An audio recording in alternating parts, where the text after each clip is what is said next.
Hello and welcome to part 2 of this 3-part installation video for the Haslab Ghost Trap. In part 1 we installed a new speaker and amplifier from Fruto Technology. At the very end of that video we left one step outstanding, which was to solder these two green wires onto the toggle switch, which is down in here.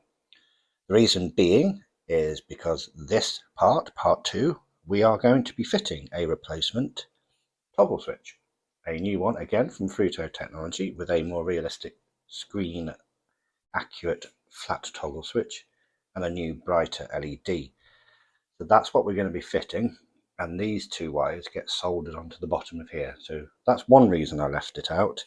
And talking of this toggle switch, this is the cable that comes with it when you buy it, and that's going to be replacing the one that looks almost identical there inside the stock one.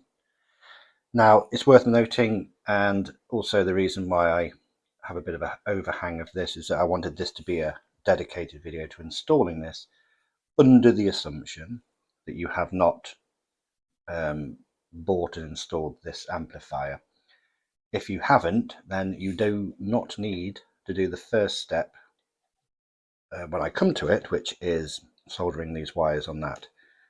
As far as taking the old board out and wiring the new one in with the wires, that will all be just the same. So just to be clear, the part of this video where you see me soldering these two bits in, if you don't have any of that and you've just bought this and you want to install it, you don't need to do that bit. Equally, if you are joining me from part 1, where we did install this amplifier and speaker, however that you are not going to be replacing your toggle switch, so you're going to keep the one that's already here as part of the kit, then you will still need to solder these two wires to the stock toggle switch. So once I've taken that out, when I come to solder mine, I'll show you where they go on the stock toggle switch. So that's the sort of preamble and the reason why I split it the way I have. So now let's talk about installing our new toggle switch.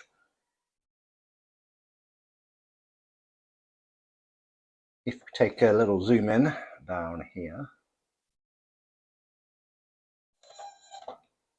just down here, the board on the left, that is our toggle switch. It's held in by 2 screws. So if we take those 2 screws out, we'll be able to get access to this board. Let's do that now. So those 2 screws are taken out, but before we can move that board, we have to just carefully, now mine's in bits, but yours will be too, so just be careful we don't snag any wires. If we look over on the other side, there, where the switch is there, there's a small nut just keeping it in place. We need to remove that nut, and then that will allow the switch to slide through that hole out the other side. So I'm going to take that off now. Okay, so I've taken that nut off, which will allow the switch to freely move and come through.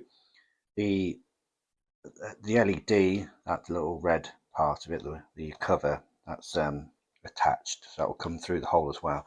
Down in the corner there is a little peg it's mounted on. Now the awkward bit of pulling this board out is this end here. We just zoom in. This bit here is slightly under that bit of plastic. It's kind of just, it's not just on the edge, you can whip it out. So you've kind of got to lift, and there's a peg that it's sat on. Lift and sort of pull that way at the same time. It's a bit awkward, so just take your time, so we don't want to break anything. Okay, that is finally free. There is another wire, this I think it's like a red mixture of red, white, yellows and blacks that's kind of sitting above it, so we need to sort of free it from that as well, and we should be able to get access to it all then. There we go, finally it's out. Right, if you have a look, you see you've got this sort of fake Linrose lens, and that's just sort of popped on the top of it there, so we can take that off and put that to one side for now. As I mentioned in my previous video, I don't have a real one, which I will be replacing it with, so for now I'm going to pop that one back on. And that is our current switch.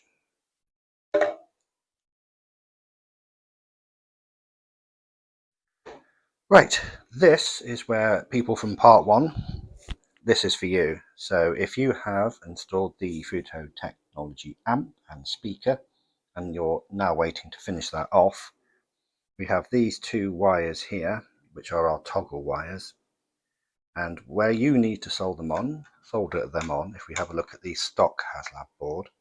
So this is under the assumption you're not going to change the toggle switch that's currently with it. We solder one on this terminal here and the other one on this one here. Don't do the middle and don't do the row closest to the wires. So it's this top one here and this top one there. We solder those on, and that will be that step done, assuming you're keeping this stock switch that comes with the trap. And that is you guys done. Now next I'm going to move on to fitting the new toggle switch, and if you're sticking around for that because you have installed the amplifier, we'll show you where we are soldering those two wires on our Futo Technology switch.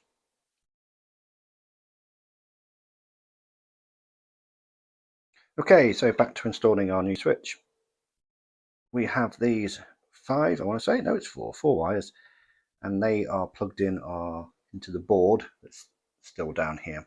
So we just need to remove that one, and then we can plug in our new one and our new toggle switch. So I'm going to take that out the board. Okay, so there it is, unplugged. We don't need this anymore. We can put this to one side. And we'll bring on our new one. And we'll get this one plugged into that board. So if we take a look at our switch with our toggle facing downwards or towards us, and we have our new cable that comes with it, where it says VCC3, which is closest to the toggle, that is where our red wire goes. So the red wire facing down towards the toggle. We plug that into that part there, like so. Make sure that's in, doesn't go all the way. There we go, that's all plugged in. Now if you're, as we saw a moment ago, if you're here and we're just plugging in the new one and you don't have the amplifier and the new speaker from Futo, you just have everything as it is stock, then we can go straight ahead and plug this back into the board where the old cable was. The red wire, or the red side of it, faces the red JST connector there. So there's a blue and a red one. So if you make sure the red is facing the red, that's the easiest way to remember it. You can plug that back in, and then you can move on to the bit in the video in a short while where we put all that back in there. But the next step will be for those that did install this amplifier, because we're going to solder these wires onto the back of this new switch.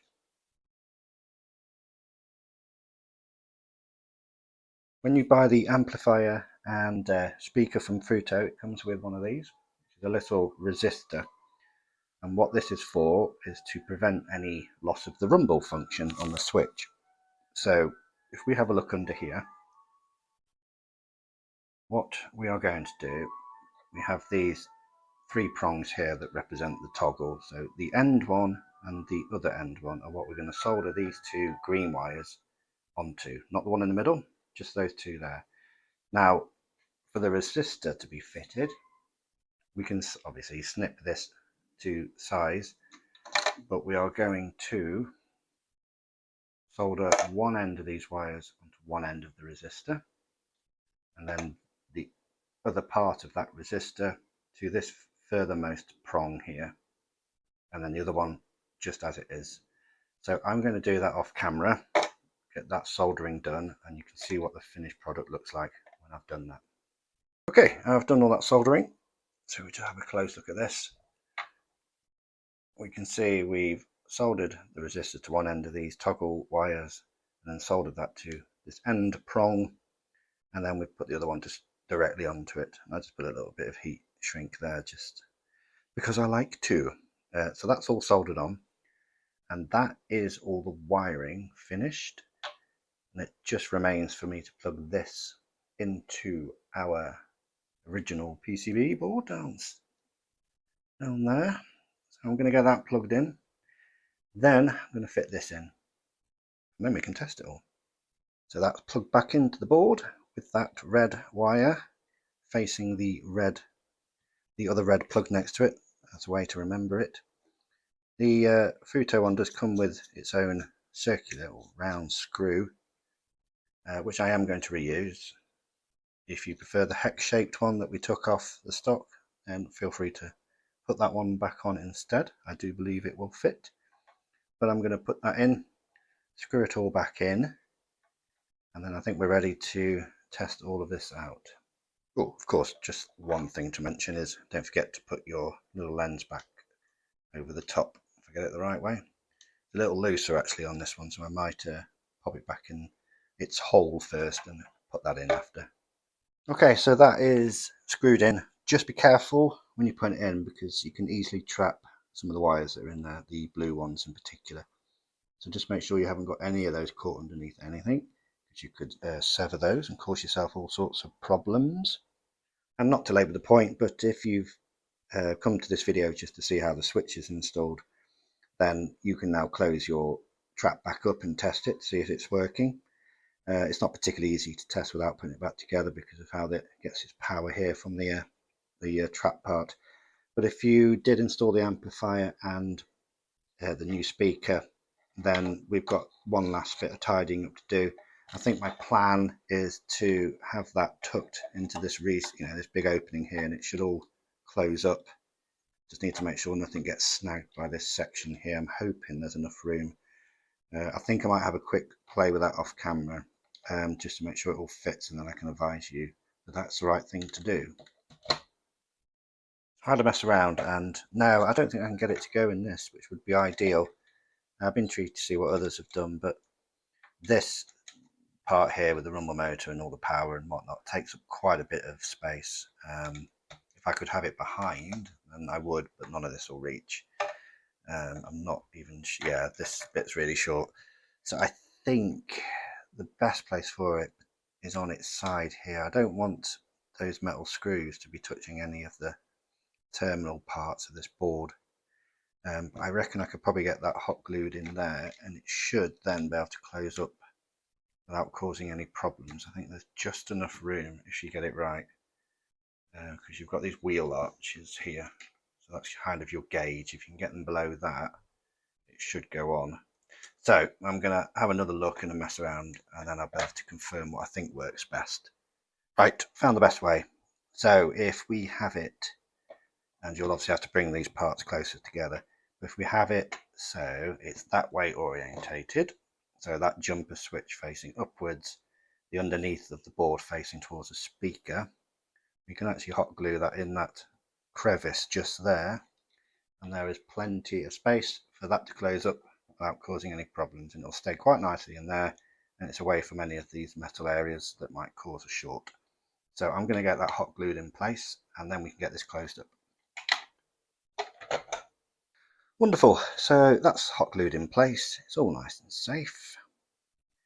Now all that remains is to seal this back up. So we're going to put this all back together, make sure no wires get snagged as we do it, and then we can finally test both the amplifier and the new speaker if you've installed that, and the switch as well if you've installed that as well. So I'm going to put this back together and let's get testing.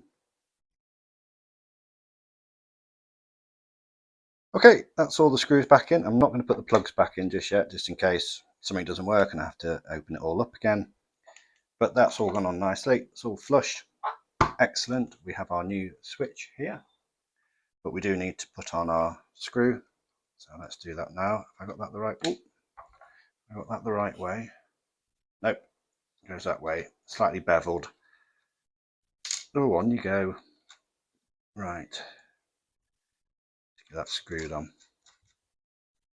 There we go. Now we just need to pop the main trap part back in, and which I put the batteries back in, and we can see if this works. Okay, we are all put back together, and we have our lovely new toggle, which we're going to try now. And also, if you're tuned in to see if the new speaker and amplifier is working, I can tell you, having tested it off camera, it is working. And yeah, by gum, it is way louder than the stock speakers. Hopefully it won't cause a problem when I do it on the video, but I'll adjust it after if need be. But hopefully you can get an idea of how much louder it is. I kind of wish I'd done a show and tell for how it looked before, so I can do a comparison. But hopefully this will come across. Let's get testing.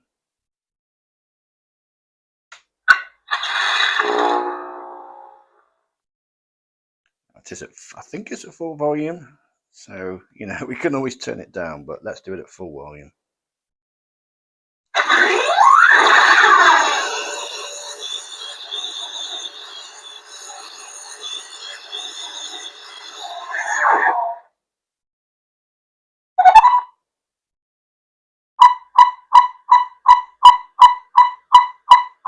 And we can also try out some of the other sound effects and noises and turn it back up again.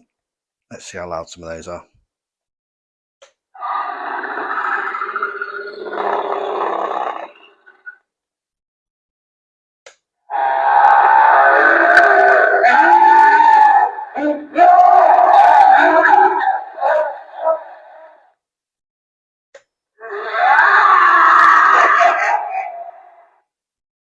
So that's all done. We have one final part of this upgrading trap playlist that will be up very soon, and in that one, as a reminder, we are replacing this bar graph for a 28 segment one. So that should be really interesting and will look amazing when it's done, hopefully. So join me in part 3, and I'll see you again soon. Thanks for watching.